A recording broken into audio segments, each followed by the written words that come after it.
లో న్యాయ విచారణ దీని మీద జరపాల్సి ఉంటుంది. మరొక అంశం సార్, నితీష్కే chance Bihar secrets. So Bihar కొత్త ముఖ్యమంత్రిగా మరి నితీష్ కుమార్ అనుకోవచ్చు సార్? అంటే నితీష్కే ఇచ్చేట్టుగా ఉన్నారు. అది మొన్న కూడా అర్థమైంది. ఎందుకంటే బీజేపీ గెలిచింది, కానీ ఇద్దరికి మధ్యలో 10 సీట్ల ఇటు మొత్తం మారిపోయి నితీష్ను పూర్తిగా పంపించి అది కుదరలేదు.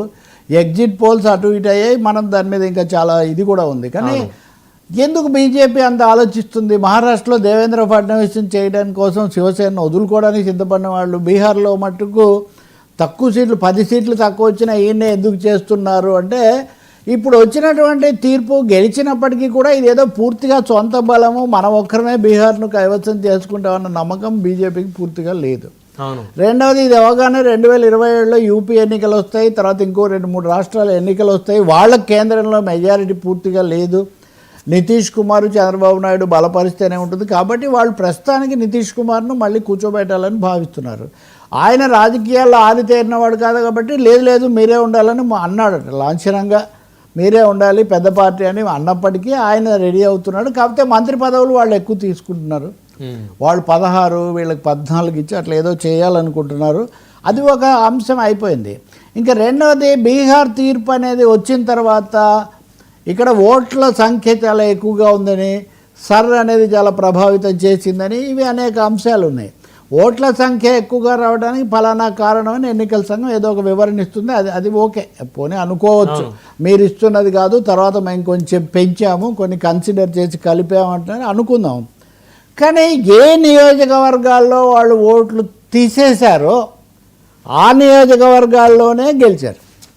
90 నియోజకవర్గాలు సర్ ద్వారా ఎక్కడైతే ఓట్లను తొలగించారో సరిగ్గా 90 బీజేపీ జేడీయూకే వచ్చాయి.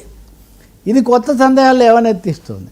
ఇక మూడోది అంతే కదా, అంటే కొన్నైనా ఇతరులు కూడా గెలిచి ఉంటే పోనీ న్యాయంగా మీరే ఏవేవి తీసేశారో అక్కడే మీరు గెలవడం అన్నది తప్పకుండా ఒక సందేహాలు పారదర్శకత ఇది ఇస్తుంది. ఇంకా మూడోది, ఓట్ల బలం 37.6% సంథింగ్ ఉంది.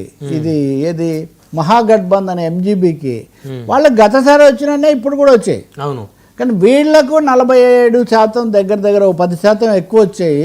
దీనికి మిత్రులను కలుపుకోవడం ఒక కారణం. కానీ ఆర్జేడీకి మటుకు వాళ్ళ శాతం వాళ్లకు 22, వాళ్ళ ఓట్లు ఏం తగ్గల.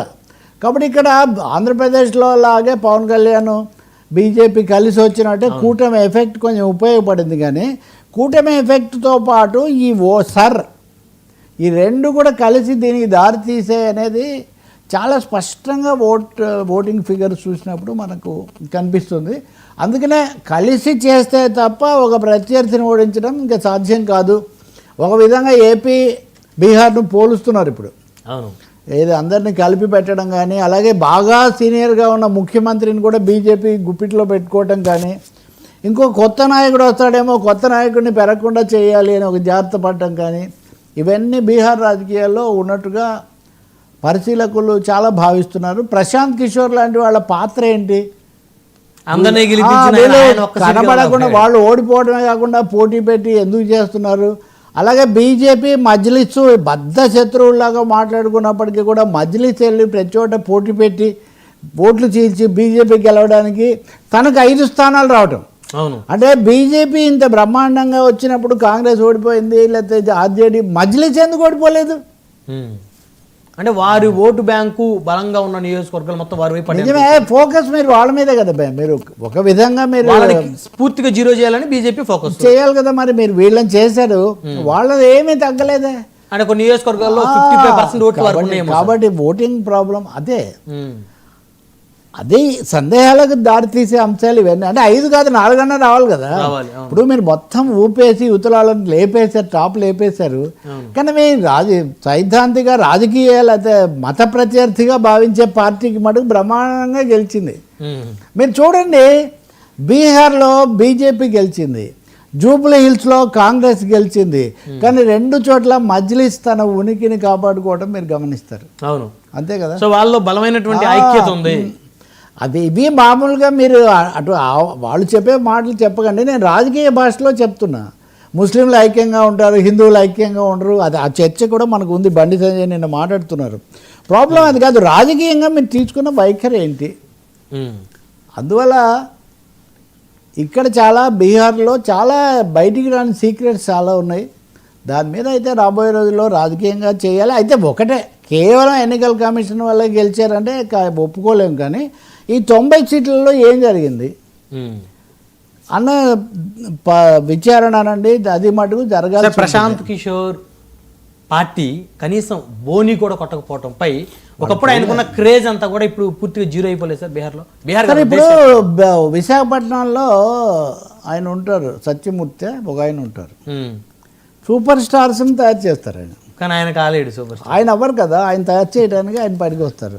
అలాగే చాలా మంది కోచ్లు ఉంటారు. కోచ్లు అంటే వాళ్ళు నేర్పిస్తారు, వీళ్ళు ఆడలేరు, ఆడలేరు. సో మీరు డబ్బులు ఇచ్చి మీకు పార్టీ ఉండి పైగా వాళ్ళు ఎవరి తరఫున చేయాలన్నది కూడా ముందుగా ఆలోచించి ఆ ప్రకారం వెళ్తారు. ఇప్పుడు ఆయనే జగన్కి చేశాడు, ఆయనే మళ్ళీ చంద్రబాబు నాయుడుకు సలహాలు ఇచ్చాడు కదా. 2019లో అటున్నాడు, 2024లో ఇలా ఉన్నారు. అందువల్ల వ్యూహకర్తలు, మార్కెట్ స్ట్రాటజిస్ట్ అనే వాళ్ళని మరీ ఎక్కువగా అంచనా వేసి వాళ్ళ వల్ల గెలవరు. కృష్ణుడు అంతటి వాడు రథసారథిగా ఉన్నాడు కానీ యుద్ధం తను చేయలే. ఆయుధము ధరించా అన్నాడు, ఆయుధం నేను పట్టుకున్నాడు. కాబట్టి ప్రశాంత్ కిషోర్ లాంటి వాళ్ళ లిమిటేషన్స్, వాళ్ళ పరిమితులు వాళ్ళు తెలుసుకోవాల్సిన అవసరం చాలా ఎక్కువగా ఉంటుంది. ఇక్కడ పరిమితులే కాదు, పరిభ్రమణం కూడా మనకు అర్థం కావట్లేదు. మీరు మోదీ తరఫున పనిచేశారు, తర్వాత మళ్ళీ మారి కాంగ్రెస్ పార్టీలో చేరతాను, నాకు ఉపాధ్యక్ష పదవి ఇస్తే అన్నారు.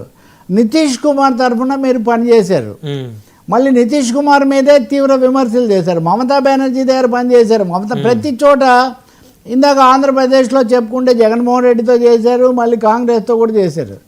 జగన్ గురించి చాలా తీవ్రంగా విమర్శించారు. అంటే రాజకీయంగా ఉన్న అవకాశాలను ఉపయోగించుకుంటూ కార్పొరేట్ పద్ధతుల్లో స్వలాభం పెంచుకోవటం తప్ప ఓ పద్ధతి ప్రకారం ఇక్కడే ఉంటామన్నది లేదు. అసలు బీహార్లో అయితే ఆయన పరోక్షంగా బీజేపీ కూటమికి మేలు చేశారేమో అన్న సందేహం కూడా ఉంది.